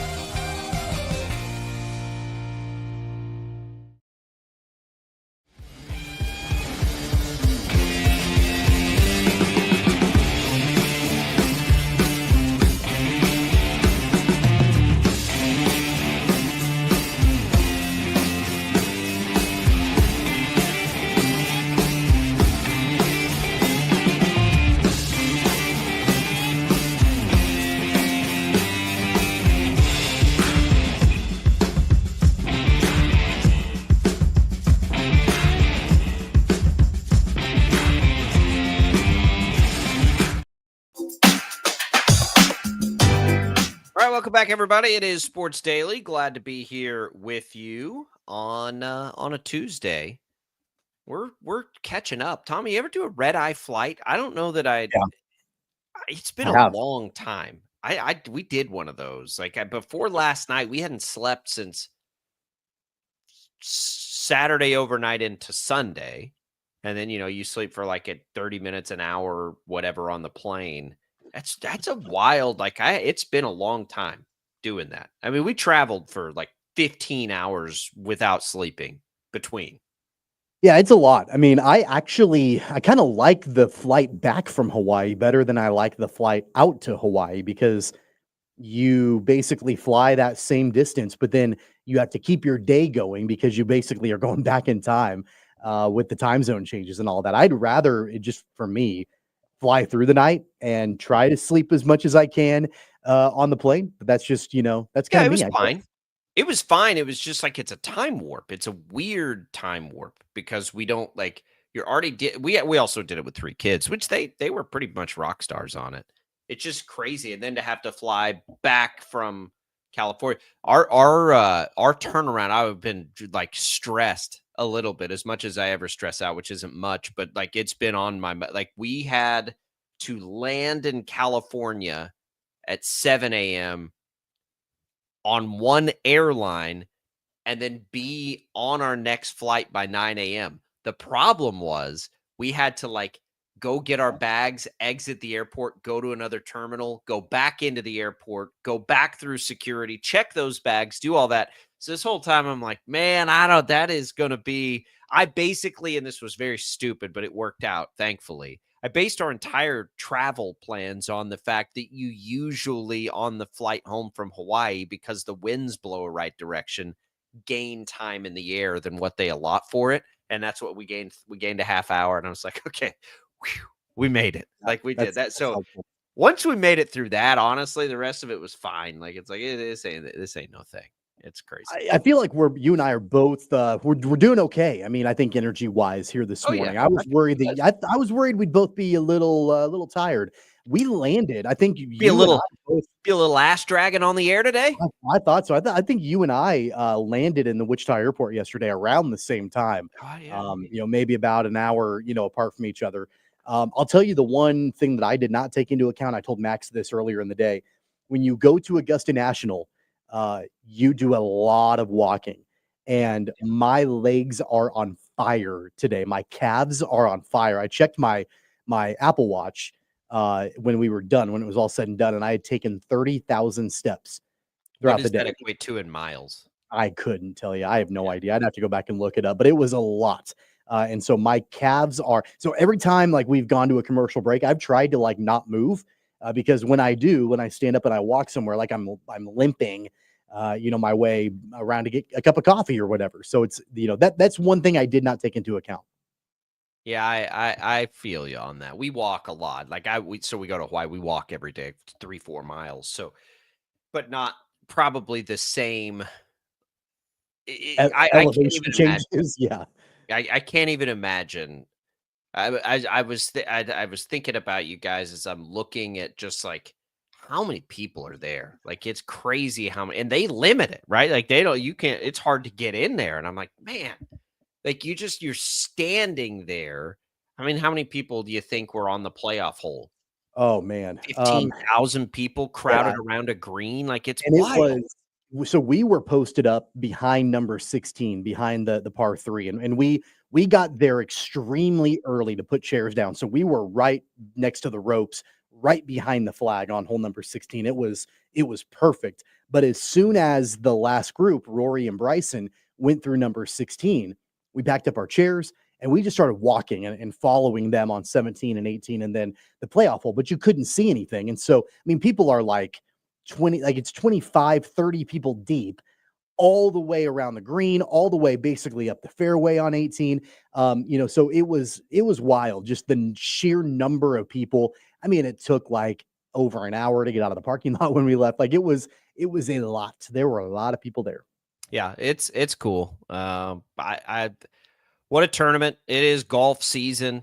Shout out to Crestview Country Club. I know they had a bunch of stuff going for the Masters. We weren't here for it, but it like to me, so we talk about trying to get out and play golf and Crestview's great 36 holes and once we hit the Masters, that does feel like to me the start of golf season. I don't know if golf people feel the same way. For me it does though. It's like, all right, we got the Masters in the books. Let's get out there and play a little golf. That's what it's always felt like to me.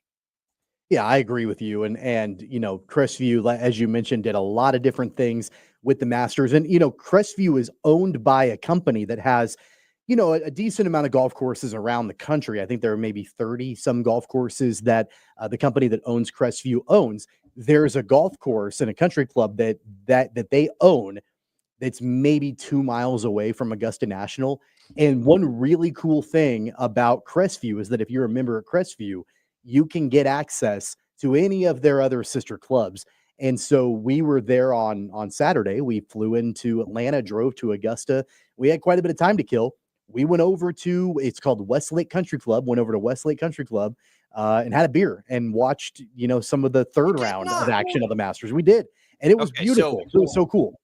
That is really cool. So you went out there with another Crestview member. They talk about this all the time. It's never been something. There are these courses all over the country, and we were last year. We were going to go when we went to NCAA in Omaha. Like we had, because they've got a course up there. I was like, well, I guess let's go play golf. And it was too cold. Like it ended up being like 45 degrees or whatever. So we were like, nah, that doesn't sound like a good use of vacation time. That's awesome that you were able to do that. So you just walk in like you own the place, right? You just fling the doors open and be like, hey.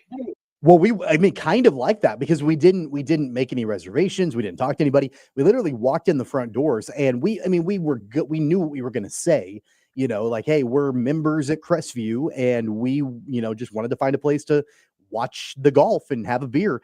Nobody stopped us. We just posted up at the bar. They didn't say anything. Like, we just enjoyed it. But then we found out, we were talking to some folks there that, and we didn't end up, obviously doing this. We didn't have time, but if you're a member at one of the other clubs, like they'll set you up to play golf there and feed you, and you can drink, and it's really, really simple. And so, not that I'll ever have a chance to do it again, but if you do, if anybody does, and you're a member at Crestview Country Club, you can get set up to go play golf at a golf course that's just a couple of miles away from Augusta National. That's really cool. And one of the great perks there, give Crestview a call. We're going to get some listener opportunities to get out to Crestview and play golf. Maybe with us, maybe just on your own time. We're working on those details, so keep it here for that. But that's really cool. Tommy got to go see the Masters. You can all be jealous. Not just the Masters, but the final round of the Masters, Rory's history, all of that good stuff, all that fun stuff. It was a good way to kick off the golf season, to have that happen and have him get there despite almost choking it away again. I couldn't believe it. He really is going to blow this again. Like a 4-stroke lead with 8 holes to go. And yeah, it was full of drama. I think, I mentioned it at the top of the show. I actually, last night when I got home, after we put the kids to bed, I watched the final round. It was the first time I'd been able to actually watch the back 9 of the final round. And the putt that he missed on 18 to make it go to a playoff, I'm like, I had no idea it was so short of a putt. It was a great bunker shot. I knew he was in the bunker, and it sounded like he had a pretty good, but I had no idea it was like a 4-footer that he missed. And I'm watching it for the first time, and I'm shocked. But you could tell when he won on that first playoff hole, that was like the weight of the world coming off of his shoulders, right? Like just the sheer emotion. Just incredible. There's nothing else to describe it. Yeah. And it's been so long, and all the expectations put on him early. It's like Sergio, right? All over again, all the close times. But it was good. Let's look ahead to tonight. We got Royals baseball tonight. They play again in New York. It's Waka. Freed pitching matchup, pitching advantage. I think at this point of the season, you would say goes to the Yankees. Don't you? I don't know how confident you are in Waka this year. I think he's going to be fine. I trust that he's going to keep them in almost all the games he pitches in. But I think expectations for him have to be a little bit reasonable. So pitching advantage Yankees, they're pretty heavy favorites tonight, actually. But an opportunity there for the Royals offense to wake up a little bit. You hope in that stadium, that's a good time to do it. It's 6:05 first pitch again. Yeah, what Max Fried does extremely well is the pitch selection, especially as a lefty. It can be pretty deceiving for batters. And he has debuted as a Yankee pretty well. And so that's absolutely going to be a challenge for the Royals tonight. Pitching advantage, Yankees, for sure. And probably hitting advantage, Yankees also. I'm not surprised that they're a heavy favorite in this game. It's going to be a matter of, Royals being able to get runners on base and not stranding them. And they've got to convert. They've got to take advantage when they get runners on base. I don't care how they do it. I don't care if they're, super patient at the plate and maybe they can get a couple of walks off of Fried. There are a variety of ways to do it, but they have to be able to take advantage when they get runners on base. If they don't, they're not going to win this game tonight. Well, they got to hit home runs. They got to hit home runs. I mean, that's it. You got to hit home runs, and we'll see if they can do it. I think Walker's got a fine chance. Look, listen, if you're going to give me 2-1 on the Royals to win that game, I didn't have the ability, been in the right time zone to bet in a while. I might take 2-1 with the Royals tonight. 2-1. That's a crazy margin. I wouldn't imagine the Royals play many games at all this year where they're that kind of a dog in baseball. And I'm not a baseball betting expert by any means, but that seems interesting. And then don't forget, you get Shocker baseball tonight against KU. And Wichita State baseball, Tommy, I don't know how much you guys talked about it last week, is just not performing up to where it needs to be performing right now. Plain simple. There's no way around it. They are not where they need to be. Yeah, they're not. And that simply put has to change. And it can. That's sort of where, and look, we're trying to be real with it. We're not going to sit here, or at least I'm not, and try to tell you why, because we're not consuming them that way. But they're 4-8 in the league right now, 12-23 overall for a team that was picked second in the league. You gotta. There's plenty of time in the conference to get things going. It tells you now, getting into the tournament as some sort of at-large is not going to happen now. So can they do something similar to what they did a year ago where they just get really good by the end of it? I'd like to think so. I hope so. But the big opportunity tonight against Kansas. Kansas has been, I don't know, can we say, I don't know what their expectations were going into the year, but they've got to be better than whatever they were. Kansas has been really good. Both Kansas and Kansas State, quite frankly, they've been really good. And they have not played Wichita State this year. So, if you're a Kansas fan out there, there's your chance, because they're, playing the Shockers and you can hear it on the radio and all that. But for the Shockers, this is a big time opportunity on the road to try and go get a midweek game. Not that we take too much from midweek games, but for the psychology of the Shockers, see if they can get it done. Jayhawks are really good. They've been one of the bright spots in college baseball this year. They've been a top 25 team, playing like it for sure. It'll be a big challenge for Brian Green's squad, but it's a good opportunity for them to get a marquee win. It is. Good luck to the Shockers. If you're a KU fan, good luck to the Jayhawks, I suppose. We'll come back, a little more Sports Daily right after this.